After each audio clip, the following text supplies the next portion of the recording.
Hey boys and girls, this is Storytime with Uncle Doug. We're going to talk about Samson. And since we're going to talk about Samson, I thought we would do it in costume. So I'm wearing my robe and I got 7 braids just like it says Samson had. And this is a first for me, I want you to know, but I've seen the videos of Brian Welch from Korn who came to Jesus, and he's pretty cool. So what do you think? Maybe Uncle Doug could be cool. It seems like a long shot, but here we are looking all Hasidic. Ask your parents what that means. Okay, so we're going to talk about Samson and tell you the story of Samson. Now I have another video about this already, but I'm going to read through this for the kiddies because everybody needs to know some of the important Bible stories. And the story of Samson is a cool one that I learned in Sunday school and that always stuck with me and helped me to remember what can happen when the power of God lands on you and He uses you for His purposes. And even if you kind of mess up, there's a chance that was kind of part of the plan and it's going to be okay. So I'm going to read to you from Judges 13, 14, and 15 about Samson. The birth of Samson, Judges 13. Again the Israelites did evil in the eyes of the Lord, so the Lord delivered them into the hands of the Philistines for 40 years. Over and over in Judges we see them obeying the Lord and everything's fine, and then they disobey the Lord and God turns them over to their enemies and it gets worse. A certain man of Zorah, which is a city, named Manoah, from the clan of the Danites, had a wife who was sterile and remained childless. They couldn't have any kids. The angel of the Lord appeared to her and said, "You are sterile and childless, but you are going to conceive and have a son. Now see to it that you drink no wine or other fermented drink, and that you do not eat anything unclean, because you will conceive and give birth to a son. No razor may be used on his head, because the boy is to be a Nazirite, set apart to God from birth.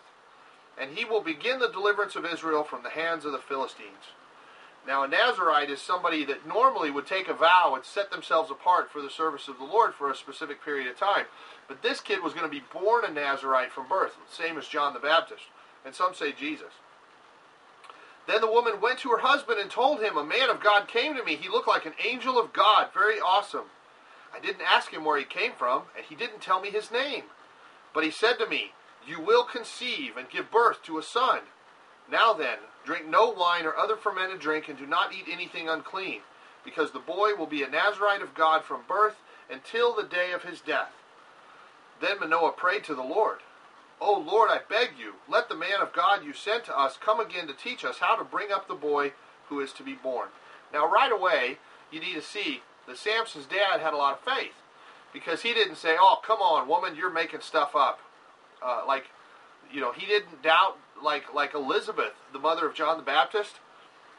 Her husband doubted that it really was the Lord and that it really wasn't going to happen, and God punished him. But this guy, he's like, "Oh Lord, help us learn how to raise up somebody that's going to do all these things."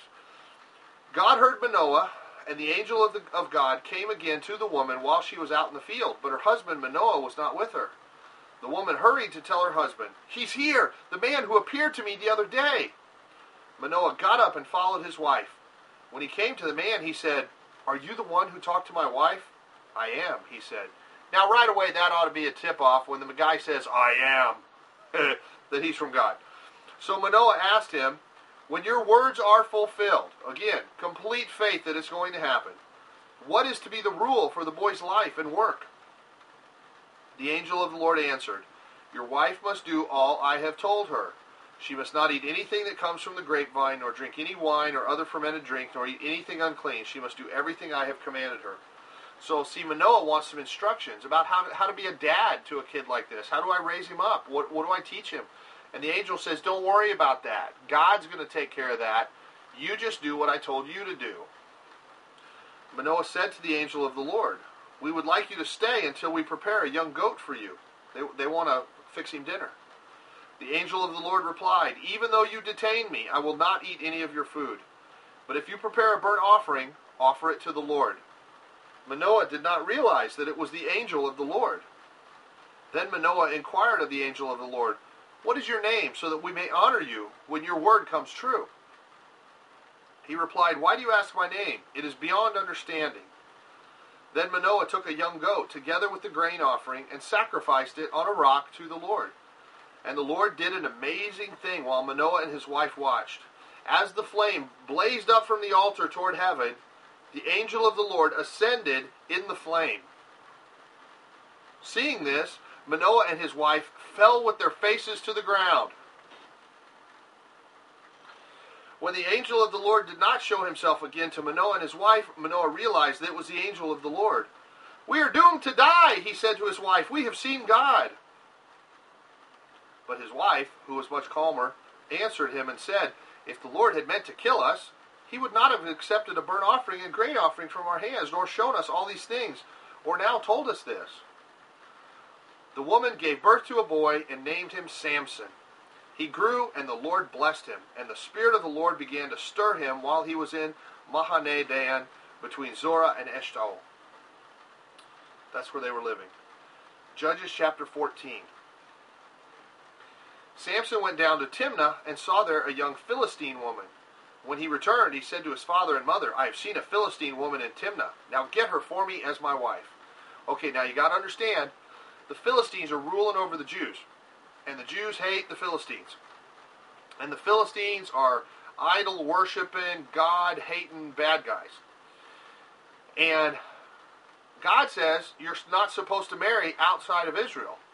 But this is a guy that's set apart for God, and yet he wants a wife from the Philistines. So it looks like it's sin. It looks like he's sinning to want that wife. His father and mother replied, "Isn't there an acceptable woman among your relatives or among all of our people? Must you go to the uncircumcised Philistines to get a wife?" But Samson said to his father, "Get her for me. She's the right one for me." His parents did not know that this was from the Lord, who was seeking an occasion to confront the Philistines. For at that time they were ruling over Israel. So the Lord is setting this up. Now, it looks like Samson is breaking the law, breaking the word of God by marrying a foreign wife and seeking a wife that's not from among his people. But God's in it, and God told him to do this because God wants this to happen. It says right there, not on my BlackBerry, it's actually in the Bible, but my Bible's on my BlackBerry. Samson went down to Timnah together with his father and mother. As they approached the vineyards of Timnah, suddenly a young lion came roaring toward him. The Spirit of the Lord came upon him in power, so that he tore the lion apart with his bare hands, as he might have torn a young goat, or you might tear a chicken. But he told neither his father nor his mother what he had done. Then he went down and talked with the woman, and he liked her. Sometime later, when he went back to marry her, he turned aside to look at the lion's carcass. In it was a swarm of bees and some honey, which he scooped out with his hands and ate as he went along. When he rejoined his parents, he gave them some, and they too ate it. But he did not tell them that he had taken the honey from the lion's carcass. Now his father went down to see the woman, and Samson made a feast there, as was customary for bridegrooms. See, the dad's got to purchase her, and they make a trade with her dad to agree to have her as a wife. So dad's negotiating all of this, and they're going to have the wedding feast. When Samson appeared, he was given 30 companions. So these are like the groomsmen at a wedding. 30 guys are going to help him get ready and have a feast with him and have a party with him. And mostly it's her family because they're down at her hometown. "Let me tell you a riddle," Samson said to them. "If you can give me the answer within the 7 days of the bridal feast, I will give you 30 linen garments and 30 sets of clothes. If you can't tell me the answer, you must give me 30 linen garments and 30 sets of clothes."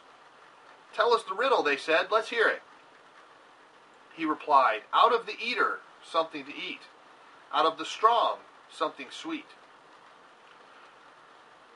For 3 days, they could not give him the answer. On the 4th day, they said to Samson's wife, "Coax your husband into explaining the riddle for us, or we will burn you and your father's household to death. Did you invite us to this wedding to rob us?" Then Samson's wife threw herself on Samson, sobbing, "You hate me. You don't really love me. You've given my people a riddle, but you haven't told me the answer." "I haven't even explained it to my father and mother," he replied, "so why should I explain it to you?"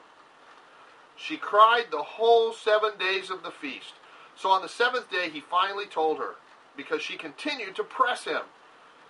She in turn explained the riddle to her people. Before sunset on the 7th day, right before time ran out, the men of the town said to him, "What is sweeter than honey, and what is stronger than a lion?" So they're giving him the answer to the riddle. And the answer, because he's referring back to the lion that he killed with the honey inside. Samson said to them, "If you had not plowed with my heifer, you would not have solved my riddle." Meaning, you coaxed it out of my wife. Then the Spirit of the Lord came upon him in power. He went down to Ashkelon, the next city over, struck down 30 of their men, stripped them of their belongings, and gave their clothes to those who had explained the riddle.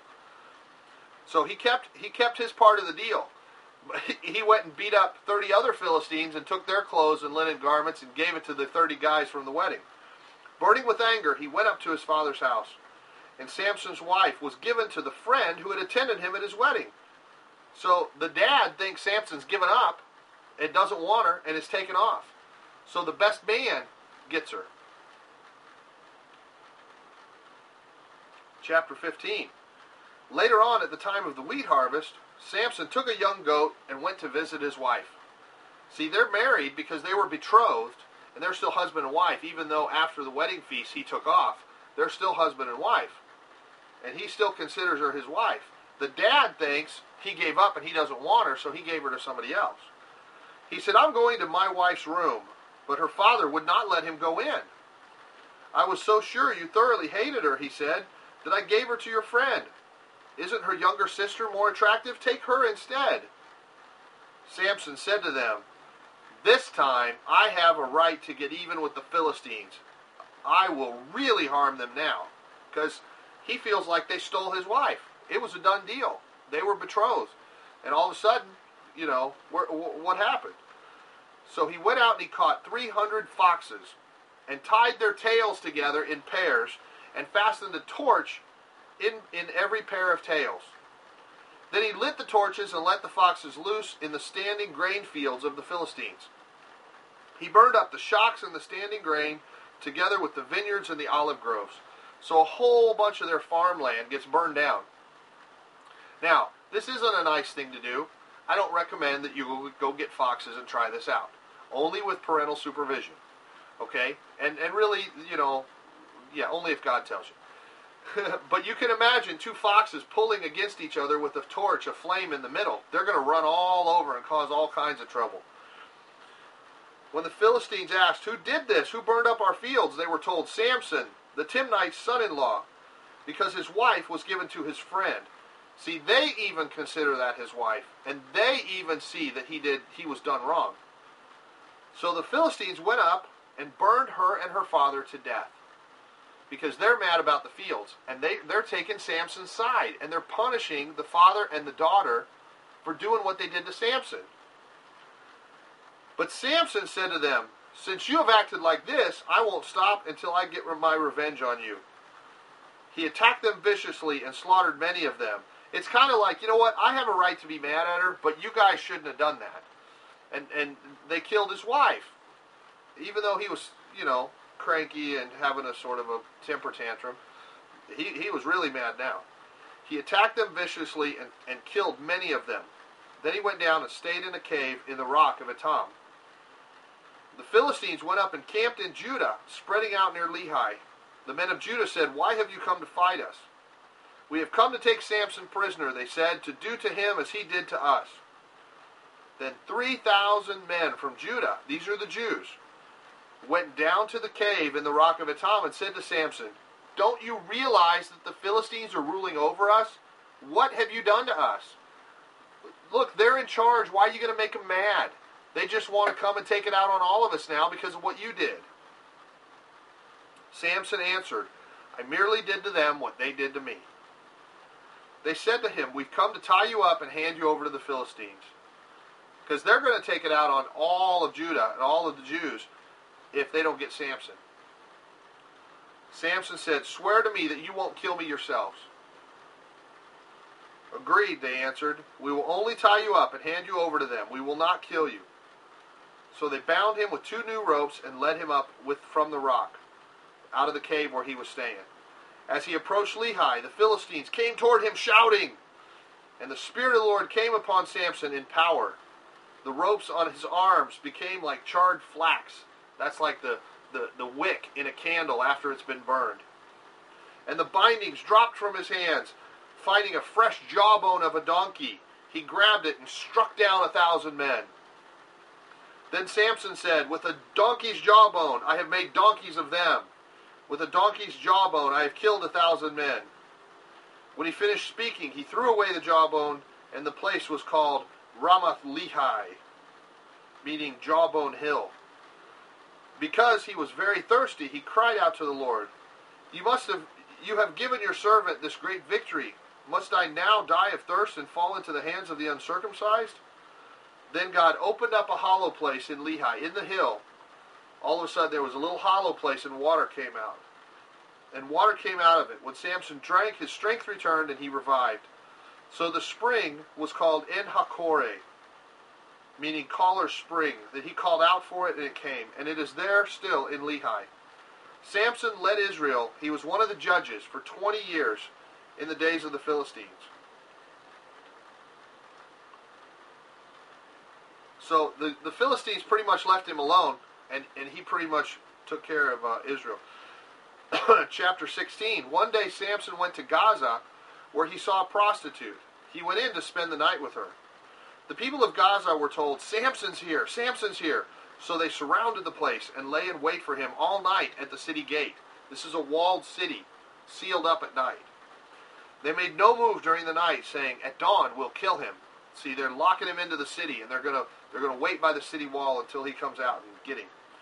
But Samson lay there only until the middle of the night, about midnight. Then he got up and took hold of the doors of the city gate, together with the 2 posts and the bar that held the doors shut. And he tore them all loose, bars and all, and carried them on his back, lifted them up to his shoulders, and carried them to the top of the hill that faces Hebron. So a long way away, he just ripped the whole doors off the city and carried him on his back and threw him down. Sometime later, he fell in love with a woman in the valley of Sorek whose name was Delilah. The rulers of the Philistines went to her and said, "See if you can lure him into showing you the secret of his great strength and how we can overpower him so we may tie him up and subdue him. Each one of us will give you 1,100 shekels of silver." Okay, so the elders of the town, I don't know how many there are, it doesn't say, but they said every one of us will give you 1,100 shekels of silver. Okay, 1,100 shekels is 28 pounds. That's 13 kilograms of silver. That's a lot of money. Okay.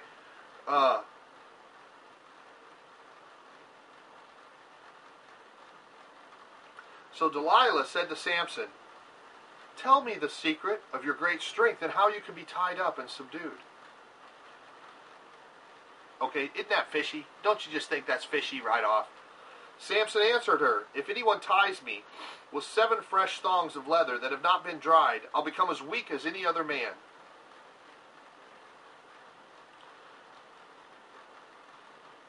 Oops. These are bowstrings.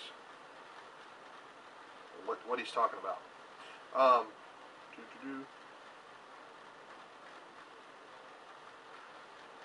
Okay. Then the rulers of the Philistines brought her 7 fresh thongs of leather that had not been dried, and she tied him with them while he was sleeping. With men hidden in the room, she called to him, "Samson, the Philistines are upon you!" But he snapped the thongs as easily as a piece of string snaps when it comes close to a flame. So the secret of his strength was not discovered. Then Delilah said to Samson, "You have made a fool of me. You lied to me. Come now, tell me how you can be tied." He said, "If anyone ties me securely with brand new ropes that have never been used, I will become as weak as any other man." You would think, okay, his hair hasn't been cut since he was born. Okay, this is only like 2 years, 2.5 years worth of hair. Okay, his hair was 7 great braids. It talks about. Okay, probably down to his knees or maybe to the ground. That's a lot of hair. These are little baby braids. Okay, compared to this, you would think that that might be a clue to where his power is. No. Delilah took new ropes and tied him with them. Then, with men hidden in the room, she called to him, "Samson, wake up, the Philistines are upon you." But he snapped the ropes off his arms as if they were threads. Delilah then said to Samson, "Until now you have been making a fool of me and lying to me. Tell me how you can be tied." He replied, "If you weave the 7 braids of my head..." I got 7, see? We took extra time, made 7. "If you weave the 7 braids of my head into the fabric on the loom and tighten it with the pin, I'll become as weak as any other man." He's having fun making up this stuff, I gotta tell you. So while he was sleeping, Delilah took the 7 braids of his head, wove them into the fabric, and tightened it with the pin. That's how you make fabric with a loom. Again she called to him, "Samson, the Philistines are upon you." He awoke from his sleep and pulled out the pin in the loom with the fabric and got free. Then she said to him, "How can you say I love you when you won't confide in me and trust me with your... This is the 3rd time you've made a fool of me and haven't told me the secret of your great strength." With such nagging, she prodded him day after day until he despaired unto death, until he was exhausted, tired to death. So he told her everything. "No razor has ever been used on my head, can't you tell?" He said, "Because I have been a Nazirite, set apart to God since birth. If my head were shaved, my strength would leave me, and I would become as weak as any other man." When Delilah saw that he had told her everything, she sent word to the rulers of the Philistines, come back once more, he has told me everything." So the rulers of the Philistines returned with the silver in their hands, 28 pounds of silver. Having put them to sleep in her lap, she called a man to shave off the 7 braids of his hair, and so began to subdue him. And his strength left him. Then she called, "Samson, the Philistines are upon you." He awoke from his sleep and thought, "I'll go out before and shake myself off." I got one on top. "And shake myself free." But he did not know that the Lord had left him. Then the Philistines seized him. They gouged out his eyes and took him down to Gaza, binding him with bronze shackles, metal shackles. They set him to grinding in the prison. The grinding, they'd walk around in a circle with a big stone, and they'd put the grain in there, and they'd make flour. That all day long he'd just walk around. This is the kind of work that mules and oxen do all day, every day. But the hair on his head began to grow again after it had been shaved. Now the rulers of the Philistines assembled to offer a great sacrifice to Dagon, their god, and to celebrate, saying, "Our God has delivered Samson, our enemy, into our hands."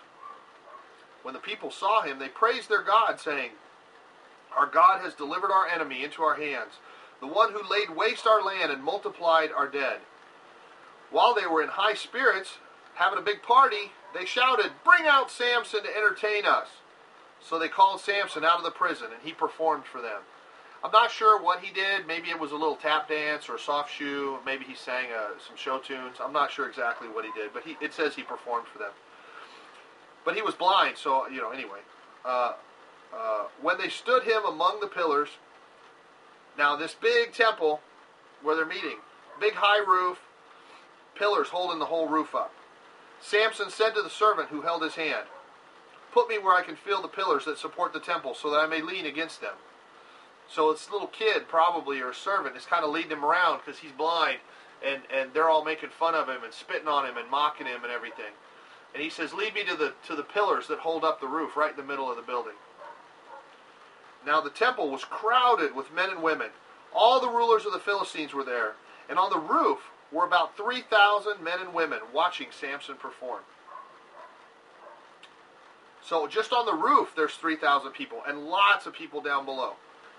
Then Samson prayed to the Lord, O sovereign Lord, remember me. O God, please strengthen me just once more, and let me with one blow get revenge on the Philistines for my 2 eyes. Then Samson reached toward the 2 central pillars on each side of the temple, on which the temple stood. Bracing himself against them, his right hand on the one and his left hand on the other, he pushed. And Samson said, let me die with the Philistines. Then he pushed with all his might, and down came the temple on the rulers and all the people in it. Thus he killed many more when he died than while he lived. Then his brothers and his father's whole family went down to get him.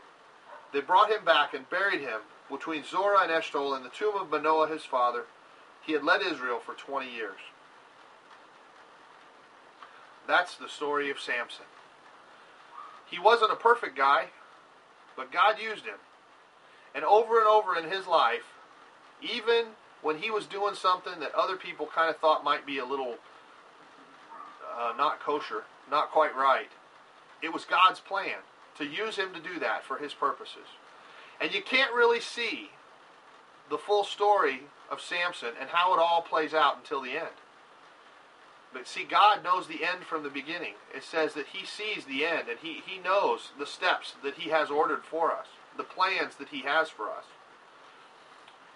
And so Samson is listed as one of the great heroes of the Bible, even though he was kind of a hothead and he kind of misbehaved a little, but he obeyed God. And in the end, he repented to the Lord, and he asked the Lord to use him, and he gave his life to free his people, to strike a blow against the false gods and the idolatry and the enemies of Israel, and sacrificed his life for them.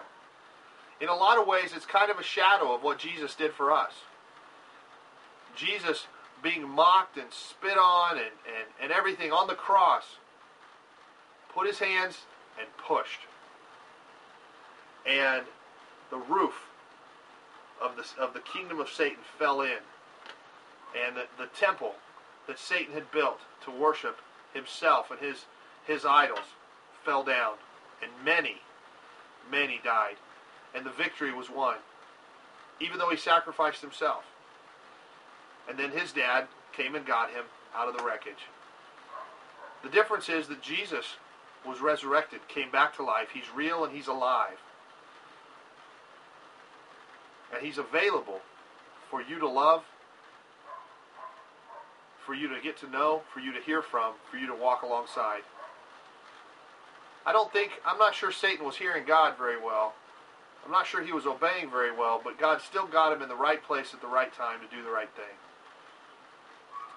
And God was able to fill him with whatever strength he needed, right when he needed it, to do what he needed to do. Believe and know that God will give you what you need when you need it. Even if you got to rip the gate off the city and throw it. Well, that's all for now. That's Judges 13 through 16, the story of Samson, with a little story time with Uncle Doug. Lots more on our website, fellowshipofthemartyrs.com and youtube.com/FOTM1. God bless you. Check back with us and read the Bible. Find out some of the stories. A lot of the great literature of the world is based on the same stories that we have in the Bible. Even Star Wars and Lord of the Rings and all kinds of stuff.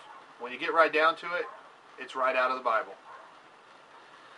Thanks for listening. Love you all.